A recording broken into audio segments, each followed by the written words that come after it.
कि तुम्हारी हर तकलीफ़ का मैं मुकम्मल जवाब हूँ, तुम्हारी हर तकलीफ़ का मैं मुकम्मल जवाब हूँ, कभी वक्त मिले तो पढ़ा करो, मैं भारत का संविधान हूँ। चलिए, तो आज हम नेक्स्ट वीडियो में बात करेंगे आर्टिकल नंबर 12 जो था। आज नेक्स्ट वीडियो में बात करते हैं हम लोग आर्टिकल नंबर 13 के बारे में।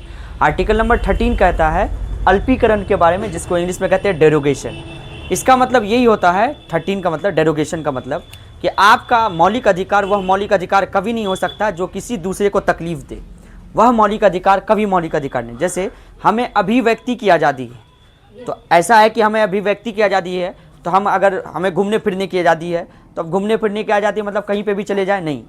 तो ऐसे करने के लिए आर्टिकल नंबर 13 उसको रोकता है। कहता है कि वह मौलिक अधिकार कभी नहीं हो सकता जो दूसरे को भी तकलीफ दे। जैसे हमें बोलने की आज़ादी है, किसी को गाली नहीं दे सकते, कि मेरे मौलिक अधिकार से दूसरे के मौलिक अधिकार को तकलीफ ना हो, वो आर्टिकल नंबर 13 कहता है। और तकलीफ अगर हो जाए उसे कहते हैं असंगत, इनकंसिस्टेंट। असंगत मतलब ये नहीं होना चाहिए, असंगत, कोई भी चीज़ तकलीफदार नहीं होना चाहिए, वरना आर्टिकल नंबर 13 उसको क्या करेगा, कम करता है। ये मौलिक अधिकार को, उन अधिकारों को कम करता है जो दूसरे को तकलीफ देता है, उसको कम करता है। ये यहाँ पर बना हुआ फिगर जिसका नाम है संविधान। संविधान से पहले कई कानून आए और संविधान के बाद कहता है कोई भी कानून अगर आए तो उसको संविधान से पास होना। जैसे प्री कॉन्स्टिट्यूशन जिसे कहते हैं, पोस्ट कॉन्स्टिट्यूशन। संविधान बनने से पहले, संविधान बनने के बाद। ये संविधान कहता है कि कोई भी आप कानून बनाएंगे, अगर वो मौलिक अधिकार को अगर हनन करता है तो वह अधिकार मौलिक अधिकार नहीं होगा। तो संविधान से प्री और संविधान से पहले मतलब, और संविधान के बाद। तो इसमें जानते हैं, जैसे एक पर्सनल लॉ मुस्लिम का शरीयत एक्ट 1937 में आया। इसका मतलब संविधान बनने से पहले आया। संविधान 26 जनवरी 1950 ईस्वी को लागू हुआ। 2 साल 11 महीना 18 दिन लगा। डॉक्टर भीमराव अंबेडकर बहुत ही खूबसूरत तरीके से हमारे संविधान को बनाया।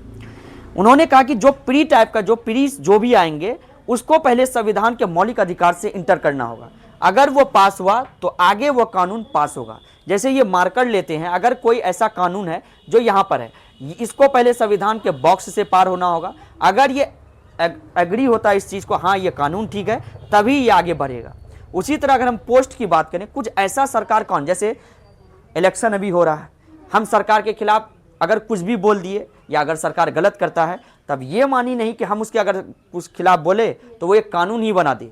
अगर वो कानून बना दे जो हमारे अभिव्यक्ति की आज़ादी को या बोलने की आज़ादी को छीन लेता है, तो उस टाइम में ये पोस्ट सारा आया हुआ कानून वो संविधान क्या कर देगा, उसको रिजेक्ट कर देगा। जैसे प्री कॉन्स्टिट्यूशन की बात करें, जिसमें आईपीसी है, सीआरपीसी है, ये सारा चीज़ प्री कहता है। प्री जो भी कानून आया, संविधान कहता है कि इससे पहले कोई भी कानून, चाहे वो आईपीसी या 1860 ईस्वी की बात करें या कोई भी कानून है, अगर ये कानून संविधान में पास होकर मौलिक अधिकार का यदि हनन नहीं करता है तो वह कानून आगे चलते रहेगी। यदि पीछे का कोई भी कानून अगर संविधान के मौलिक अधिकार का हनन करता है तो वह कानून मौलिक अधिकार, वह कानून नहीं रहेगा। नेक्स्ट, जैसे अगर हम पुराने ज़माने की बात करें तो दलितों को या उससे छोटे छोटे जातियों को पढ़ने का अधिकार नहीं था। इसका मतलब वो पहले था। संविधान आया, संविधान बहुत ही खूबसूरत, उसमें क्या कहा, संविधान ने कहा कि नहीं, ये कहना गलत है, मौलिक अधिकार में सब लोग बराबर हैं, क्योंकि हमारे आर्टिकल नंबर 14 कहता है। तो उसके बाद ये उन्होंने क्या किया, उस कानून को रिजेक्ट कर दिया। और पोस्ट, अगर सरकार, भारत सरकार या बिहार सरकार कोई भी कानून बनाती है बाद में, वो अगर संविधान, अगर मौलिक अधिकार का हनन करता है तो वह कानून नहीं रहेगा। इसमें एक शायर ने बहुत बड़ी बात कही है संविधान के बारे में, कि तुम्हारी हर तकलीफ़ का मैं मुकम्मल जवाब हूँ, तुम्हारी हर तकलीफ़ का मैं मुकम्मल जवाब हूँ, कभी वक्त मिले तो पढ़ा करो, मैं भारत का संविधान हूँ। तो इसीलिए डॉक्टर भीमराव अंबेडकर ने काफ़ी खूबसूरती से हमारे कॉन्स्टिट्यूशन को ड्राइव किए हैं। अब नेक्स्ट वीडियो में हम लोग जानेंगे आर्टिकल नंबर 14 के बारे में। इस तरीके के वीडियो को जानने के लिए वीडियो को लाइक करें, शेयर करें और सब्सक्राइब करें।